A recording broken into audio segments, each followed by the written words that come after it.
Hello बच्चों, आज हम चैप्टर 7 ट्राइंगल्स में जो थ्योरम है 7.1 that is ASA congruence rule उसको प्रूव करेंगे। तो इस चैप्टर पर जो मैंने पिछला वीडियो बनाया था उसमें मैंने आपको बताया था कि कॉन्ग्रुएंस के 3 रूल्स होते हैं। एक रूल होता है SSS, दैट मीन्स दो ट्राइंगल्स की तीनों कॉरस्पॉन्डिंग साइड्स इक्वल हैं। तो जब कॉरस्पॉन्डिंग साइड इक्वल्स होंगी तो ट्राइंगल्स जो हैं कॉन्ग्रुएंट होंगी। जैसे मैंने आपको दो कटआउट से बताया था कि ये मेरे पास दो कटआउट्स हैं दो ट्राइंगल्स के, इनकी कॉरस्पॉन्डिंग साइड्स इक्वल हैं। दूसरा क्राइटेरियन हमने देखा था कौन सा, SAS, दो साइड्स और उनके बीच का एंगल। मान लीजिए ये साइड और ये साइड और ये बीच वाला एंगल, इसका ये साइड और ये साइड और बीच वाला एंगल, तो ये भी जब इक्वल होंगे कॉरस्पॉन्डिंग पार्ट्स तो ट्राइंगल्स कॉन्ग्रुएंट होंगे। दैट मीन्स उनका एरिया और शेप एक जैसा होगा। तीसरा क्राइटेरियन है एंगल साइड एंगल, अर्थात दो ट्राइंगल्स के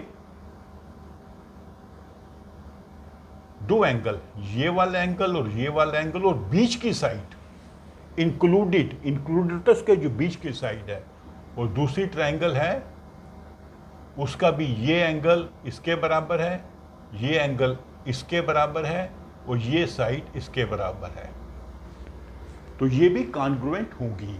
लेकिन इसको हमने प्रूव करना है। तो मैंने पिछले वीडियो में आपसे कहा था कि आप थोड़ा सा बुक में पढ़िए कि कैसे प्रूफ दिया हुआ है, उस प्रूफ को समझने की कोशिश कीजिए। मुझे आशा है कि आपने देखा होगा और आपको कुछ समझ आया होगा।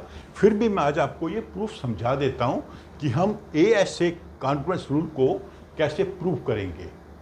ये हमारी थ्योरम 7.1 है। तो अभी हम आ जाते हैं एक अजम्पशन पे। हम क्या करेंगे, इसको करेंगे नेम ABC, इसको करेंगे PQR, ठीक है। तो गिवन क्या है इसमें, angle B is equal to angle Q, इसके कॉरस्पॉन्डिंग ये एंगल है। Angle C is equal to angle R, इसके कॉरस्पॉन्डिंग ये एंगल है। और BC साइड जो है वो QR के बराबर है, ये इसके बराबर है। तो हमने प्रूव करना कि ये ट्राइंगल्स कॉन्ग्रुएंट हैं, ठीक है।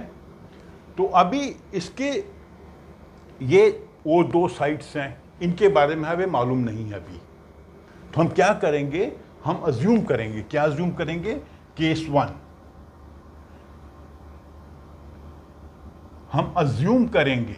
अज्यूम मतलब हम मानेंगे कि साइड AB जो है वो PQ के बराबर है, ये वाली साइड इसके बराबर है, ये हमने अज्यूम किया। तो अभी देखिए ये साइड इसके बराबर है, एंगल B जो है वो एंगल Q के बराबर है, और साइड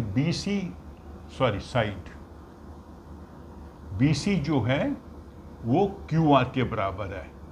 ये गिवन है, दिस इज गिवन,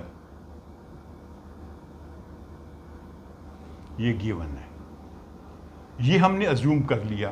तो अभी देखिए अभी क्या सिचुएशन बनी कि ये साइड इसके बराबर है, हमने अज्यूम किया था, हमने मान लिया था ये इसके बराबर है, और बीच का एंगल भी बराबर है। तो क्या बना, SAS, side angle side, side angle side. तो उस रूल से ये ट्राइंगल्स कॉन्ग्रुएंट होंगी। तो हम क्या लिखेंगे, triangles are congruent by SAS rule. Rule भी कहते हैं, कई जगह वर्ड क्राइटेरियन भी यूज करते हैं, दोनों का सेम मीनिंग है। तो ये हमने प्रूव कर दिया। लेकिन इस प्रूफ में हमने क्या किया था, एक बात को मान लिया था कि AB PQ के बराबर है। पर हो सकता है कि AB PQ के बराबर ना हो, तो फिर क्या होगा, हम इसका केस 2 स्टार्ट, ये केस 1 है जिसमें ए बी पी क्यू के बराबर है। हम आएंगे केस 2 पे।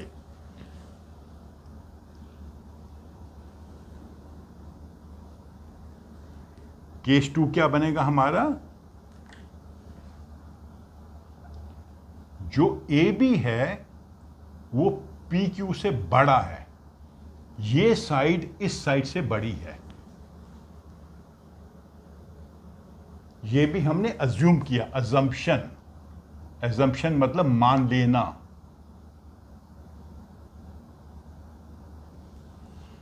तो अभी देखिए ये साइड इससे बड़ी है, ये ज्यादा लंबी है, छोटी है, तो हम क्या कर सकते हैं, इसको काट सकते हैं।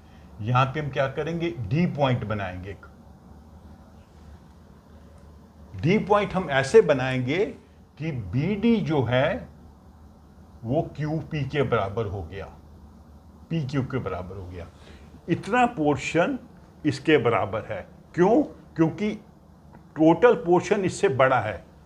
मान लीजिए ये 10 सेंटीमीटर है, ये 8 सेंटीमीटर है, तो हमने 8 सेंटीमीटर पे एक पॉइंट बना दिया। तो फिर हमने ट्रायंगल बनाई। अब ये हमारे पास दो नई ट्रायंगल बन गई। क्या बनी? ट्रायंगल बी सी डी और ट्रायंगल बनी हमारे पास पी क्यू आर। वो तो है ही। अब इन दोनों ट्रायंगल्स में आप देखिए बी डी जो है वो पी क्यू के बराबर है। ये हमने अजम्पशन से ये बनाया था। और क्या है, एंगल बी जो है वो एंगल क्यू के बराबर है, गिवन। और बी सी जो है वो क्यू आर के बराबर है। ये साइड इसके बराबर है, गिवन। तो ये जो ट्रायंगल बनी है बी सी डी और क्यू आर पी, इन दोनों ट्रायंगल में साइड एंगल साइड, ये वाला रूल लग रहा है। तो मतलब ये है कि ये दोनों ट्रायंगल कॉन्ग्रुएंट हैं। अब थोड़ा मैं यहां पे कर देता हूं इसको, केस 2, इसको यहां मैं लिख देता हूं, केस 2। ऊपर लिखना पड़ेगा थोड़ा।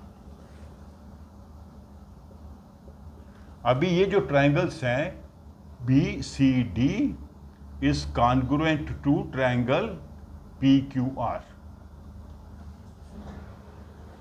अभी जब दो ट्रायंगल्स कॉन्ग्रुएंट होती हैं तो उनके कॉरस्पॉन्डिंग पार्ट्स इक्वल होते हैं। ये मैंने आपको बताया था भी, आपको दो ट्रायंगल्स कॉन्ग्रुएंट हैं तो इनकी साइडें भी बराबर हैं और एंगल्स भी बराबर हैं। तो इसका क्या मतलब होगा कि एंगल जो है बी सी डी, ये वाला एंगल, ये वाला एंगल वो किसके बराबर है, एंगल आर के बराबर है। क्योंकि ये दोनों ट्रायंगल्स कॉन्ग्रुएंट हैं। अगर ट्रायंगल्स कॉन्ग्रुएंट हैं तो तीनों एंगल बराबर होंगे। अभी हम ये ऑलरेडी जानते हैं कि जो एंगल सी है वो एंगल आर के बराबर है, गिवन। यहां पे एंगल सी कौन सा है, ए बी सी। पूरा कर देते हैं, एंगल बी ए सी, ये एंगल बी ए सी, ये गिवन है। ये हमारा कहां से निकला, इस अजम्पशन से।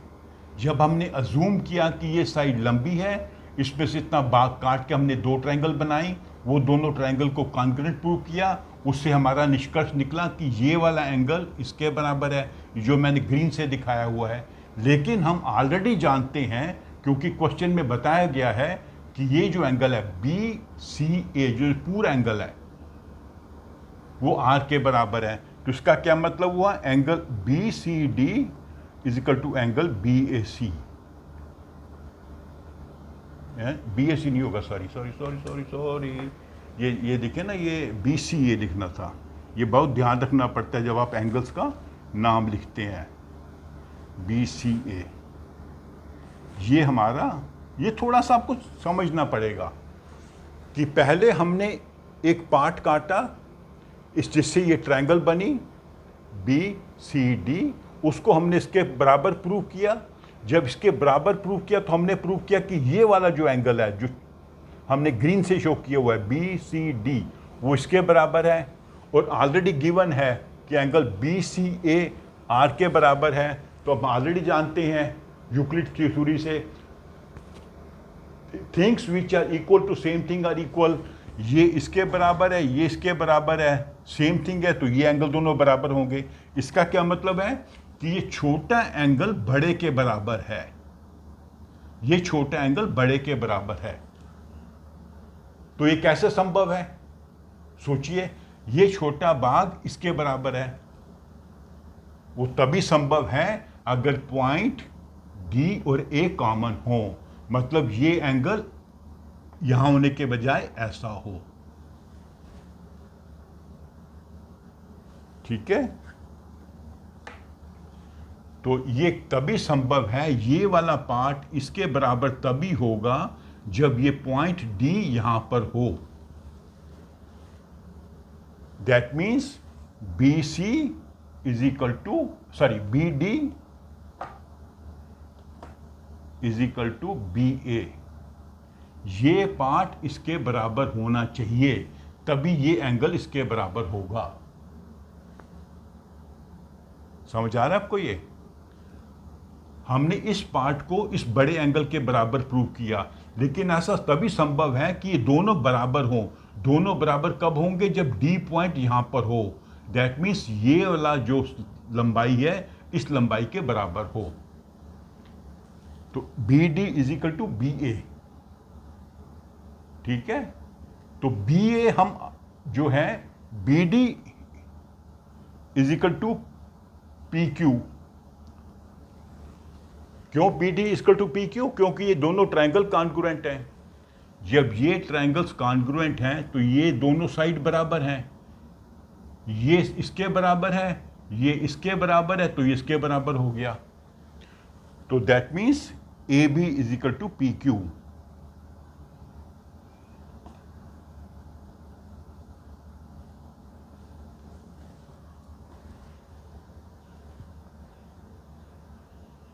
तो इसका मतलब है कि ये साइड इसके बराबर है। हमने क्या अज्यूम किया था कि बड़ी है, बड़ी नहीं हो सकती। ये साइड हमने अज्यूम किया था कि AB जो है PQ से लंबी है, लेकिन हमारा यहां पे निष्कर्ष क्या निकला? AB PQ के बराबर है। तो ये हमारी अजम्पशन गलत है। तो अगर ये कॉन्ग्रुएंट हैं तो ये दोनों साइडें बराबर होंगी, इसलिए दोनों ट्रायंगल्स कॉन्ग्रुएंट हैं बाई SAS रूल। ठीक है, हमने ये अजम्पशन जो माना था कि AB साइड PQ से लंबी है, उससे हमारा जो निष्कर्ष निकला कि ऐसा हो नहीं सकता, AB PQ से लंबी नहीं हो सकती। तो AB PQ के बराबर ही हो सकती है, मतलब ये ट्रायंगल इसके कॉन्ग्रुएंट है बाई SAS रूल। ठीक है, अभी हम आ जाते हैं तीसरी सिचुएशन पे।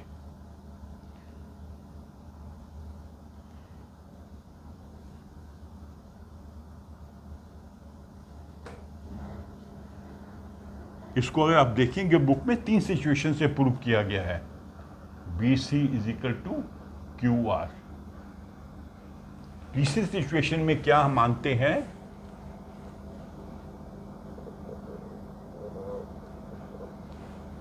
कि जो ये वाली लंबाई है PQ जो है वो AB से बड़ी है। मतलब AB पहले हमने माना था AB ज्यादा लंबी है, अब हम मान रहे हैं कि AB छोटी है।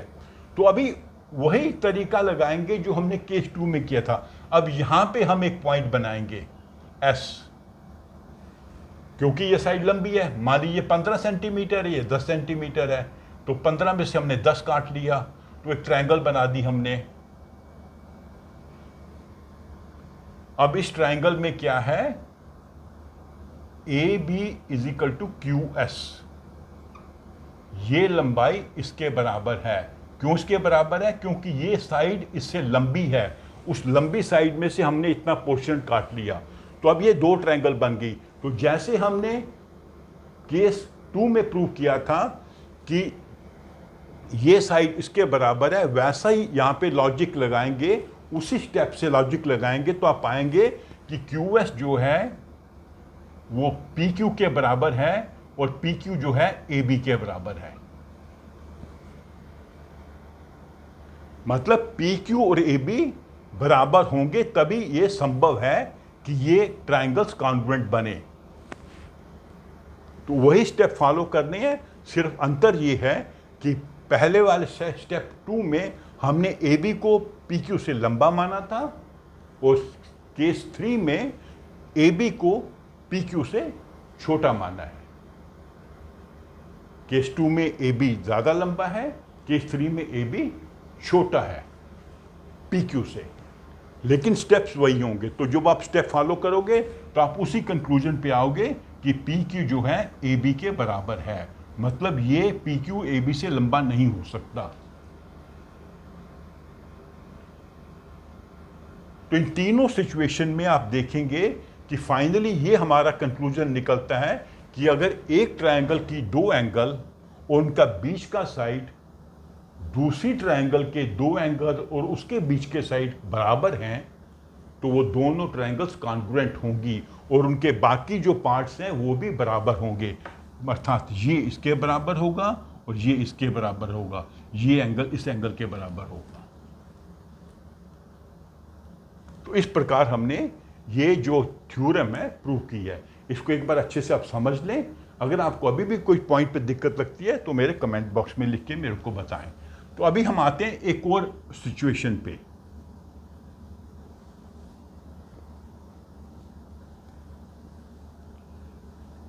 मान लीजिए हमारे पास दो ट्रायंगल्स हैं,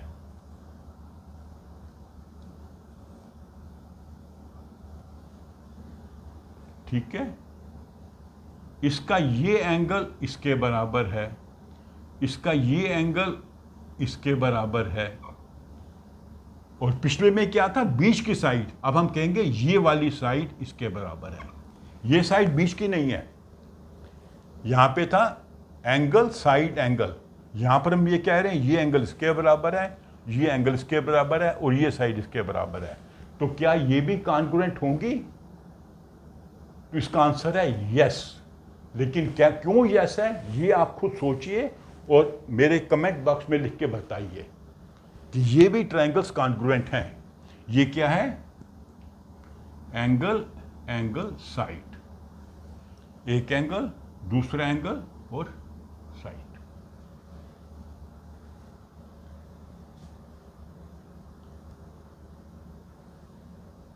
ये भी कॉन्ग्रुएंट है। थोड़ा सोचेंगे तो आपको एक सेकंड में इसका सॉल्यूशन मिल जाएगा, मुश्किल नहीं है।